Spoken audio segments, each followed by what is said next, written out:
তো দেখো আমি শিব ঠাকুর বানিয়েছি, এর পিছনেই খালি লেগেই যাচ্ছি। এটা এখানে জল শিব ঠাকুরের, দেখেছো?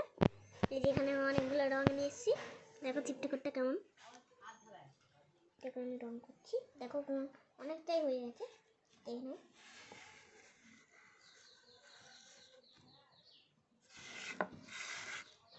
দেখেছো অনেকটাই হয়ে গেছে। তো আমি এখন এর পিছনে হয়ে গেছে, এটা করলে আমার হয়ে যাবে। তো এটা কোন কালার দেবো? এই কালার দিব না, এই কালার না, হলুদ দিতে হবে। দেখুন হলুদ কালার তো মনে আসছে না, তাই একটু জল দিয়ে দিচ্ছি। দেখো গাছ দেখতে তো আমি একটু জল দিচ্ছি। দেখো ও সেট, এটা ঢাকনাটা তোলো তো গাইস, ঢাকনাটা চেপে ধরো গাইস।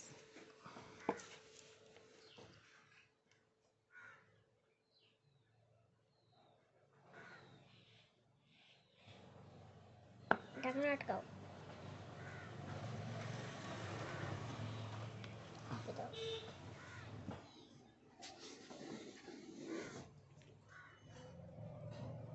কিছু বল, রেখে দাও ভিডিও।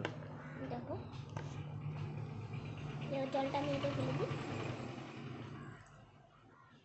তো আমি এখন এটা রং করছি। তো দেখো রং আমার করা কেমন হয়, দেখো রং উঠে গেছে।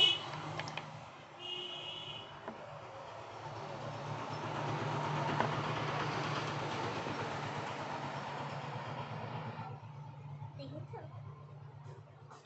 তো ভিডিওটা বানাবো প্রথম থেকে, তো কালকে আবার দেখবো কীভাবে যায়। তো আমি এখন একটা রং করে দিচ্ছি। তারপরে এই বেলা হয়ে গেছে, তো আমি এখন পড়তে বসবো এটা রং করে।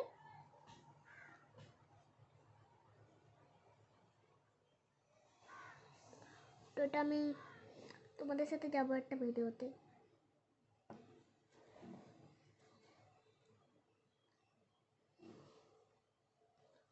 দেখো গাইস কি সুন্দর লাগছে, কি সুন্দর।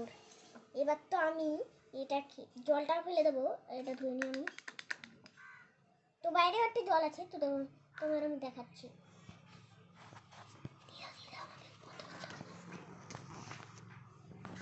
তো চলো আমাদের সাথে,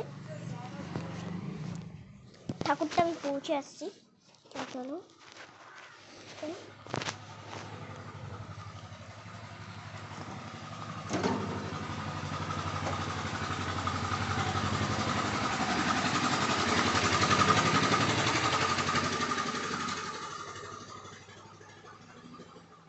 যে জল এখনো আছে, যে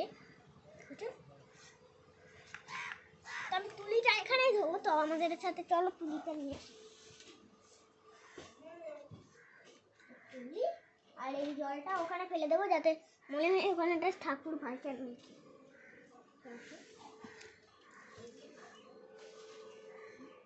এটা ধুয়ে নিলাম, জলটা ফেলে দিলাম। এখন মনে হচ্ছে এতে ঠাকুর ভাসানো হয়েছে। আমি সব জায়গায় নিয়ে দিচ্ছি। টাটা, এই দেখো ঠাকুরটা দেখে না কত সুন্দর লাগছে। এই জায়গাটা আমি মুখে